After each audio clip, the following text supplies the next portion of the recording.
is Larry. This is Walt. And you're watching Pure Green Audio. With Wilson. Thank you. How you doing? Now, All right, ladies.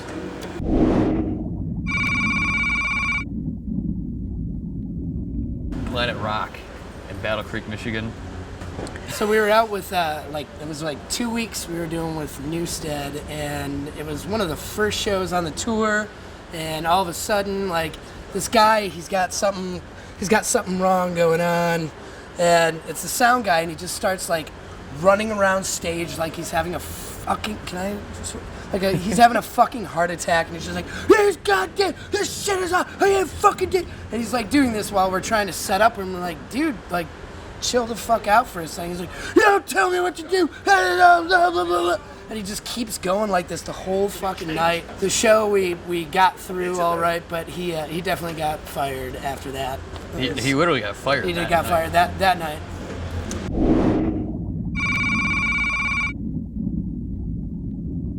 Man, this was about 3 or 4 years ago. Summer tour with the Greenery and American Fangs. We love you guys, but this was the worst show ever. Right? Before we were even born, this happened. And, there was pretty much no one there other than the bands. Yeah. And we pulled out the couches from the green room that was just a bunch of boards put together. And all the bands, we what do they call, like voting cards? Yeah, like made. Yeah, we made homemade voting cards. And we voted on like stage moves. And we were the only people attending the show. It ended up being, like, performance-wise, one of the better shows. Matt, the lead singer from the Greenery, put on our ladies' underwear at the time and proceeded to pour a beer down his ass crack during their last song. And he did try to give us the panties back. Yeah. Which He didn't get them. No, he kept them. He kept them. those. He kept those.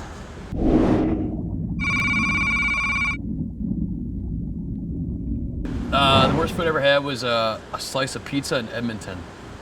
And it said the best pizza in Edmonton.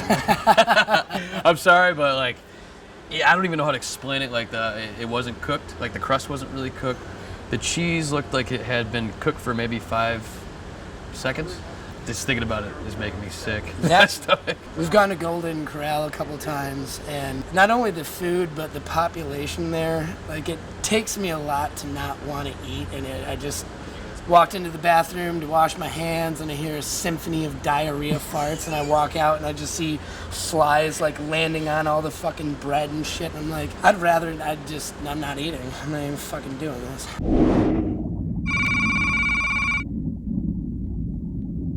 It's a combination of dirty feet, sweaty nut sacks, BO, whiskey, beer, probably a little Taco Bell stench.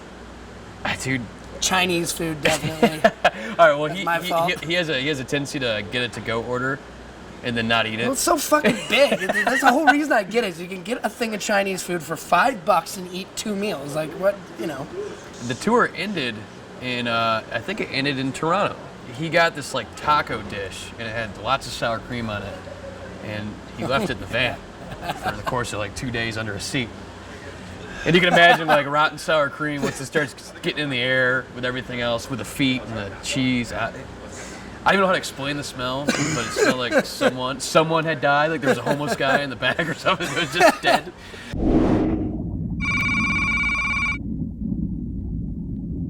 When we were on the Guar tour, Brad, the drummer, super awesome dude, he would take us to all these like cool little hidden away spots after every show. So we go to this one, and it's an absolute fucking hole in the wall, speakeasy kind of place. You need to have the password, and you walk in, and it's just dark, dingy, you know, whatever. So we're hanging out there. They had fucking great cheeseburgers, by the way. They did. Some of the best. And this old broad, and I'm not just saying like, you know, early 40s, 50s. She was like probably late 50s, 60s. She might have been 40, but like she looked like she had just been through, she lived in a dumpster the last 2 decades. For some reason, like I was just this piece of meat. So she was like coming up to me and just like, "Hey, buy you drinks, I'm like, no, it's all good, it's all good. And then She had like one eye going this way and like one eye looking at you right now. Look into my eyes right now, all right? Look at me.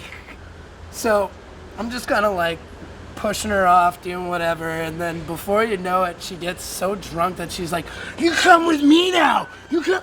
And I figured like I'd be able to kind of take, control, but she was pretty big and had a low center of gravity, so she actually was like pulling me along for a little bit before I was like, "Listen, no means no, all right? I don't care how long it's been.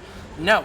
I feel like her tipping point was I took my camera phone and just with the light just shot it right in your face, and then at the end of the video she's like, "Fuck y'all, Fuck you. fuck y'all, fuck you all." The video's out there somewhere. I gotta dig it up. So Barstow was pretty good, but that experience turned it into my least favorite bar of all time.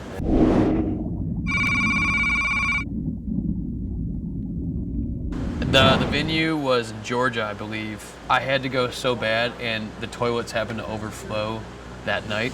So I tiptoed over a bunch of piss and shit, and I let it go. I hovered. I was on my tippy toes, I guess, and I had to go, man. I had to let it go. And nothing else was. There was like for some reason there was nothing else open or close at all. And you know how it gets when you have to go. You have to go. And so I took a shit amongst a bunch of shit. Yeah, that was a fucking terrible experience, man.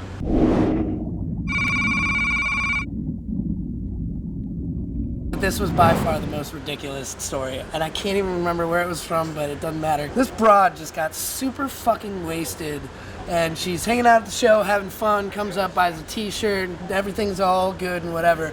And she got blackout drunk and left it somewhere or did whatever. Proceeded to put on this fake crying game, and I know it was fake because I could see her off in the side just being like, and thus walk down to each one of us individually and try and be like, "I lost my shit and down on the front side of it." And they'd be like, "No, Yep. you're wasted." And then she'd be like, "Fuck. And then no. So yeah, she went through all 5 of us and our merch person, and to no avail. She didn't get shit out of it because we knew it was like, I'm sorry, if you would have even just done that once, then we probably would have given in to you. But like, you were so wasted that you were mentally preparing yourself For after fail. you moved down, and we're standing this far away. Good try. You still won't get a shirt. You're not gonna get a shirt. You're never gonna get a shirt.